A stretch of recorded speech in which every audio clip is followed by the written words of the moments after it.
आम्ही सारे खवय्येमध्ये मी राणी गुणाची तुमचं स्वागत करते. पटवर्धनांच्या सांगली संस्थानामध्ये अतिशय सुंदर असं हे शहर आहे आणि खवय्यगिरीसाठी सुद्धा हे प्रसिद्ध आहे. इथले मसाले, इथली हळद आणि इथले असंख्य गोष्टी सगळ्याच प्रसिद्ध आहेत.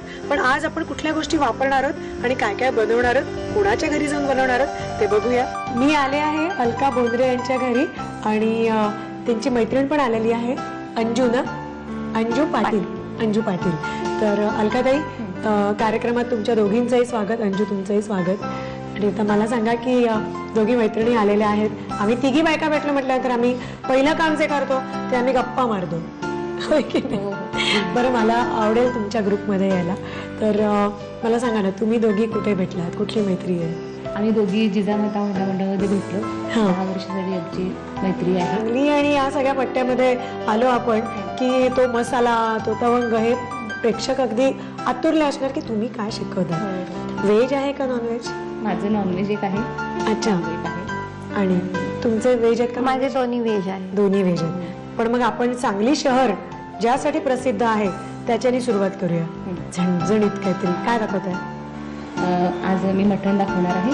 सांगलीचं मटण. वारणीच्या पाण्यातलं आणि गाडग्यातलं आणि चुलीवरच गावरान मटण. हा, काय आवडेल माहितीये लोकांना, जबरदस्त. आणि मला वाटतं मटणाची क्वालिटी पण इथे खूप चांगली मिळते. फ्रेश मटण मिळतं. फ्रेश मटण. आपण नीट व्यवस्थित लिहून घेऊया प्रेक्षकांना, कारण प्रेक्षकांच्या तोंडाला पाणी सुटलेलं असणार आहे. तर साहित्य पटकन लिहून घ्या. 1/2 किलो कच्च्या मटणाचे तुकडे, 1 वाटी नारळाचे दूध, 1 वाटी भाजलेला कांदा, 1 वाटी तेल, 1 वाटी तीळ, 1 वाटी दही, 1 वाटी तिखट, 1 वाटी खोबरे, 1 चमचा हळद, कांदा, आले लसणाची पेस्ट, 4-5 दालचिनीचे तुकडे, 2 चमचे धने, 4-5 लवंगा, 2 चमचे शहाजिरे, 2 चमचे खसखस, 1 मोठा वेलदोडा, कोथिंबीर, चवीनुसार मीठ. साहित्य आपण बघितलं काय काय घेतलं आणि मस्त चूल मांडली वहिनींनी आणि चुलीवरती आपण हे मटण करतोय. तर मला वाटतं आता आधी काय करायचंय, साहित्य तर झालंय पण त्यातलं आपण थोडं काढलंय साहित्य. तर हे साहित्य आता काय आपण मॅरिनेट करतोय? हो, मॅरिनेट ना. ओके. काय करायचं? 1/2 किलो कच्चं मटण. एकदम कोवळं. मी तुम्हाला म्हटलं ना, मटणाची क्वालिटी इथे खूप चांगली मिळते. कोवळं छान मटण आहे, एकदम ताजं. फ्रेश दही 2 चमचे,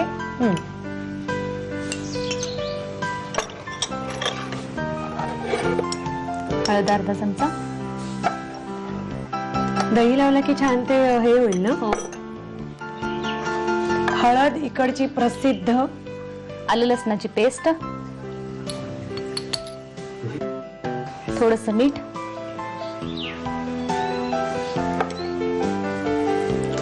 मला सगळं चांगल्या तऱ्हेने लावून घ्यायचंय. किती वेळ ठेवता वहिनी तुम्ही हे मॅरिनेट? 10 मिनिटं ठेवायचं. अच्छा. पीसेस पण छान असे छोटे केलेले आहेत आपण मटणाचे, म्हणजे वाढताना पण चांगलं दिसतं ना. हो हो, शिजतं मुळात लवकर. एक थोडा 5 मिनिटं ठेवा, तोपर्यंत बाकीची तयारी करता येईल. मॅरिनेशन झालेलं आहे. आणि आता वहिनी मसाला, ताजा मसाला. तीळ एवढे घ्यायचे? तीळ जास्त घ्यायचे. अच्छा. सुक्क खोबरं त्यांनी छान. 1 विलायची, मसाला वेलची, दालचिनीचे तुकडे, 4 लवंग, धणे थोडेसे, खसखस थोडी, शहाजिरे थोडे. सगळं चांगलं भाजून घ्यायचंय. आणि तुमची चूल मस्त आहे. ही मिळते एरवी पण का बनवलेत तुम्ही? नाही, मिळते, विकत मिळते. अशीच मिळते? हो हो. म्हणजे इकडनं जाळ आपण करतोय आणि इकडे पाणी वगैरे ठेवायचं. अच्छा. गरम पाणी वगैरे. ओके. म्हणजे त्या एका वेळेला 2-2 होतो. पण हा मसाला डायरेक्ट मिक्सर मधनं पावडर करायची का? हो हो. पण मग आपण लाल तिखट वगैरे ह्याच्यात काहीच घालत नाही? नाही, नंतर घालायचं हे. अजून याच्यात कोथिंबीर आणि कांदा भाजलेला घालायचा. अच्छा. ओके. म्हणजे वाटताना कांदा हा, घालायचा हा. भाजताना. आणि कांदा हा आणि कच्चा कोथिंबीर. कांदा हा आता फोडणीला घालायचा. अच्छा, म्हणजे मसाल्याला आपण एवढंच घेऊ. एवढंच बस. ठीक आहे. आणि ओल्या नारळाचं दूध असल्यामुळे ओलं खोबरं घालायचं नाही. हा, हा ते मिक्सर मधनं काढून घेऊया. हे मस्त आहे हे भांड तुमचं. त्याला काय मातीचं हे लावून हा घेतलं? लेप लावलं, जास्त म्हणजे काळं होत नाही हा. आणि घासायला सोपं जातं. ही टीप नक्की लक्षात ठेवा. असं जर कधी काही करणार असाल तर मातीचा लेप त्याला बाहेर न द्या. ओके, आता आधी काय घालताय? तेल घातलंय ना? तेल घातले त्याच्यामध्ये. हा कच्चा कांदा घालायचा.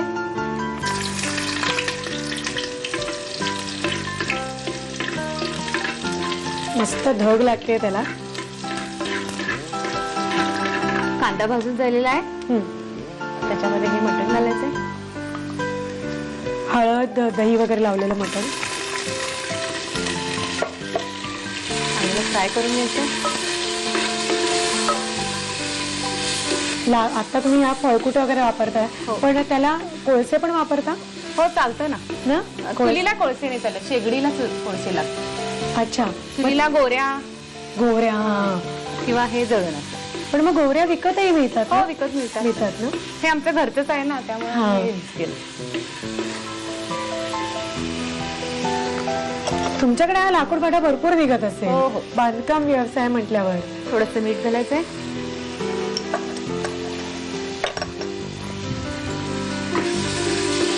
चांगलं परतून घ्यायचंय.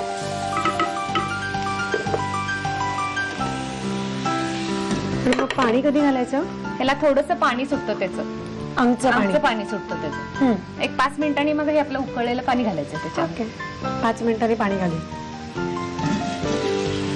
5 मिनिटं झालेली आहे. आणि त्याला थोडं पाणी हा. सुटलेलं आहे. हे गरम पाणी आहे ना? हो हो.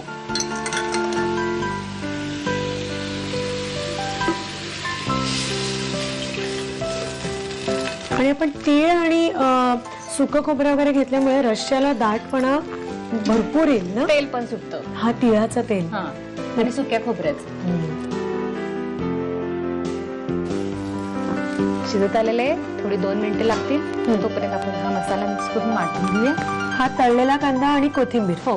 हे या म्हणजे आपण जो मसाला तव्यावरती भाजला तो वाटून घेतला आधी, आणि आता त्याच्यामध्ये हे 2 जिन्नस घालून वाटण करायचं.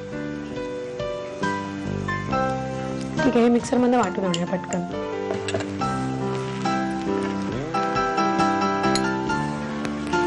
वाटण जे आपण केलं तर ते आलेलं आहे रेडी आता. आणि आता घालायचं, एक एक घालत जायचं ना? हो हो. चला बघूया. काय पूर्ण वातावरणामध्ये वास भरलाय माहितीये. सगळे आजूबाजूचे वाट बघतायत वहिनी. मटण शिजलेलं आहे. मटण मिळेल आपल्याला. आता हे आपण जे पाणी घालतो त्याच्याऐवजी नारळाचं दूध घालायचं. अच्छा, ह्याच्यामध्ये ओलं खोबरं घालायचं नाही. ओके. सुकं खोबरं घालायचं. हे वाटण. हा, हे वाटण. हे सगळं वाटण ह्याच्यामध्ये घालून घ्यायचं. गरम मसाले आणि तीळ खोबरं.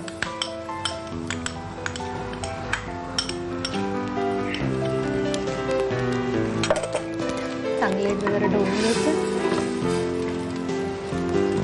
आणि हा तुमचा जो प्रसिद्ध कोल्हापुरी मसाला. कोल्हापुरी मसाला. जास्त झणझणीत हवा असेल तर जादा घालायचं. काय मटण म्हटल्यावर झणझणीतच.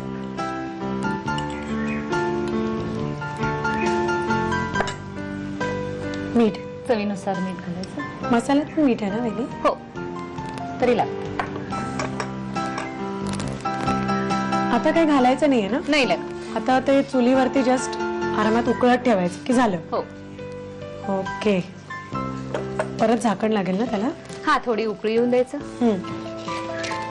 आता एक 5 मिनिटं तरी लागतील ना हो, त्याला? आणि बाकी तुम्ही हे कसं सर्व करता, कशा बरोबर? त्याच्यावर भाकरी, बाजरीची भाकरी असेल तर फारच छान लागतं. हा. आणि चपाती चालते. हा. आणि मला सांगा, सुकं जे आपण देतो, सर्व करतो मटण, तर ते सेम असंच करायचं म्हणजे फक्त? नाही, हे शिजल्यानंतर त्याच्यातले पीसेस काढून बाजूला घ्यायचे आणि त्याची ग्रेव्ही वेगळी करायची ह्या मसाल्यातलीच. आणि ह्या अशा नुसत्या रश्यात मसाला टाकून द्यायचा. त्याचा रस्सा झाला आणि त्याचं सुकं झालं. अच्छा. पण मग खोबऱ्याचं जे आपण सुकं खोबरं ह्याच्यात घेतलं होतं मसाल्यात ते घ्यायचं, पण नारळाचं दूध घालायचं की नाही? नारळाचं दूध ह्याच्यात घालायचं. रश्श्यात घालायचं? हो घालायचं, सुक्यात नाही घालायचं. सुक्यात नाही घालायचं. तोच मसाला, त्याच्यात सुकं खोबरं असतच नाही परत. हा, खोबरं आहे आहे बरोबर, त्यामुळे मसाला. नाही लागत. फक्त हे आपण पाण्याच्या ऐवजी नारळाचं दूध घालायचं. ओके, म्हणजे एका ह्याच्यात दोन चवी तुम्हाला मिळतील, कारण नारळाचं दूध घातल्यावर थोडी चव चव बदलते वेगळी येते. ना. हो. तर मेहनत अजिबात नाहीये. तुम्ही एकदा ते म्हणजे बेसिक आम्ही जो मसाल्याचं बनवलं होतं ते बनवलं की सुकं तयार झालं, आणि ते सुकं झाल्यानंतर तसंच थोडं सुकं मटण घ्यायचं, त्याच्यात नारळाचं दूध घातलं की रस्सा पण झाला. तर दोन आम्ही तुम्हाला रेसिपी दिलेल्या आहेत. तर दोन्हीमध्ये फरक इतकाच आहे, रश्श्याच्या मटणामध्ये नारळाचं दूध, दॅट्स इट. दोन्हीचं साहित्य आणि कृती लिहून ठेवा. चुलीवरचं वाडग्यातलं मटण बनवण्यासाठी लागणारं साहित्य: पाव किलो मटणाचे तुकडे, 1 वाटी नारळाचं दूध, 1 वाटी भाजलेला कांदा, 1 वाटी तेल, 1 वाटी तीळ, 1 वाटी दही, 1 वाटी तिखट, खोबऱ्याचे तुकडे, हळद, कांदा, आलं लसूण पेस्ट, दालचिनीचे तुकडे, 2 चमचे धणे, 4-5 लवंगा, 2 चमचे शहाजिरं, 2 चमचे खसखस, बडी वेलची आणि कोथिंबीर. कृती: प्रथम एका बाउल मध्ये पाव किलो कच्चं मटण घेऊन त्यामध्ये 2 चमचे दही, अर्धा चमचा हळद, आलं लसूण पेस्ट आणि मीठ हे मिश्रण एकजीव करून 10 मिनिटं ठेवून द्यावं. चुलीवर तवा गरम करून त्यावर तीळ, सुकं खोबरं, मसाला वेलची, दालचिनी, लवंग, धणे, खसखस आणि शहाजिरं भाजून घ्यावं आणि भाजलेला गरम मसाला मिक्सर मधून वाटून घ्यावा. चुलीवर वाडगं ठेवून त्यावर तेल गरम करावं. त्यामध्ये कांदा आणि मॅरिनेट केलेलं मटण परतून घ्यावं. त्यामध्ये मीठ, पाणी आणि नारळाचं दूध घालावं. वाटलेल्या ताज्या गरम मसाल्यामध्ये कोथिंबीर आणि भाजलेला कांदा घालून पुन्हा मिश्रण वाटून घ्यावं. हे वाटण मटणामध्ये घालावं. त्यामध्ये कोल्हापुरी मसाला आणि मीठ घालून मटण शिजवून घ्यावं.